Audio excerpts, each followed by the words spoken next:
But what I can do is, before we get into the specifics of the budget, is to just touch on a few issues that help define the fire department.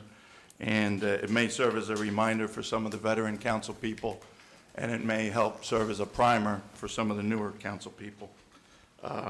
Yes, we are in tough economic times right now, but stretching tax dollars, being cost efficient, running a tight operation in a cost efficient manner is nothing new to the fire department. And the fire department did not get fat during the good times, and we did not wait for tough economic times to scrutinize our operating budget. And regardless of what the economic environment is in any given year, we've always asked for what we needed, nothing more. And because of that, our budget has always been lean and has remained lean through the years. As evidence of that, I did some research to help determine what our operating expenses were and how they may have changed through the years. And while some years it may have gone up and other years it may have gone down, I thought it was interesting with some of the results. If we go back 11 years ago, 1998, my budget was actually $1,700 more than I'm asking for tonight. Cost efficiencies are built into our operations on a daily basis, and we are about as self-sufficient a department as there is in the borough. And some examples I can point to, that all members are cross-trained to do multiple jobs. When we're not responding to emergencies, we do inspections. We do secretarial work, we do administrative work, we do janitorial duties. The fire department, the reason we do secretarial and administrative work is the fire department is the only department in the borough that does not have a secretary. We make repairs to much of our equipment and our small engines, generators, and pumps.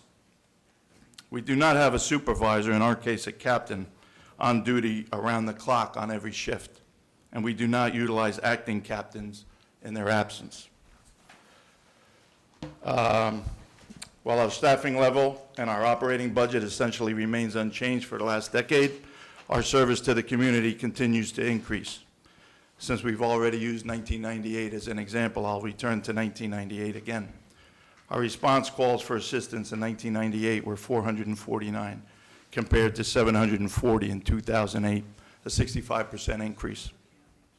In the last decade, as we continue to provide essential fire protection and emergency services to the community, we also continue to take on new responsibilities: carbon monoxide and smoke detector inspections in single-family and two-family homes, weekly generator maintenance for most of the borough facilities, and snow removal services at the new public safety complex. Presently, we are in discussions with the ambulance corps to explore areas or opportunities where we may be able to assist them during daytime hours.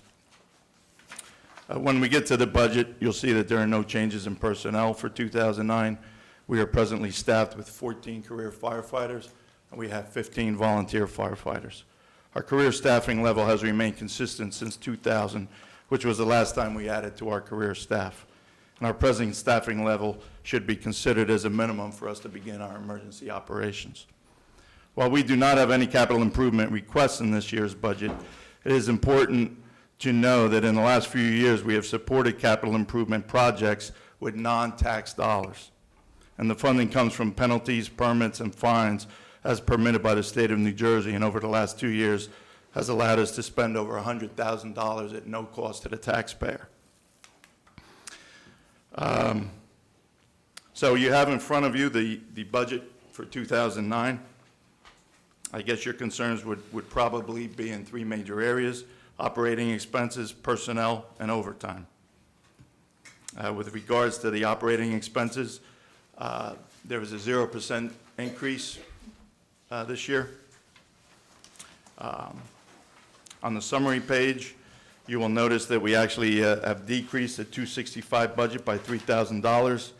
But before you get too excited about that, the reason we did that is because we transferred that $3,000 to the 317 account, which is vehicle maintenance. And the other thing we did in 265 was that we transferred monies from one sub-account to another, as some of our needs have changed since last year. So minus the $3,000, the bottom line still remains unchanged. If you have any questions about the 265 budget,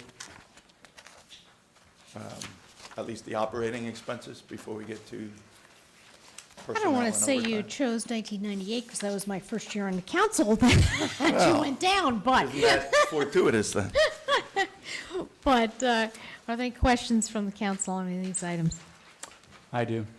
But Gina, go Mr. ahead. Dunham? Go ahead. Oh, thank you. Chief, I'm going to ask the same question. The biggest line item, of course, again, is personnel. Could you tell us, if I were to ask you to reduce your personnel, what will be the impact on response time and services?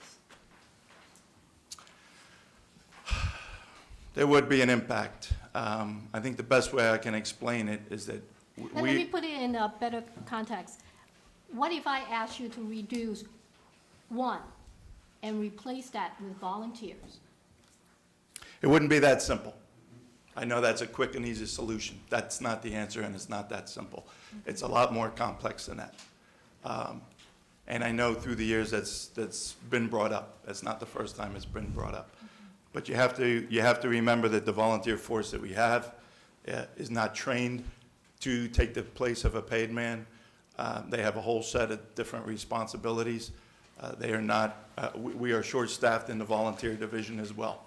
And the volunteers that we have, we're less in numbers than we were 10 or 20 years ago, and they're less available than they were 10 or 20 years ago. As we all know, it's a busy world nowadays. People are working 2 jobs. People are working second jobs. Husband and wives are working. People are coaching their Little League team. People are running around busy with their lives.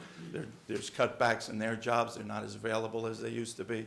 So it's very difficult to just say a volunteer could replace a One of the things person. that might be helpful, Chief, is since there are neighboring towns that have almost all volunteer fire department, but Madison made the decision, I don't know, decades ago, to go to a paid force. So Yes. it changed the dynamic, it changed how Madison responds. So if you could explain how a full volunteer system can operate in one town and how the Madison system works.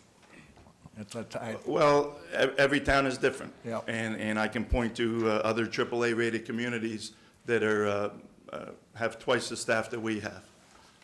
We're short-staffed. I can point to many different AAA communities. Summit, Melbourne have more than twice the staff we have. Some of the departments in this area are combinations. Some are all volunteer. It's the level of service that Madison has expected for probably over 75 years.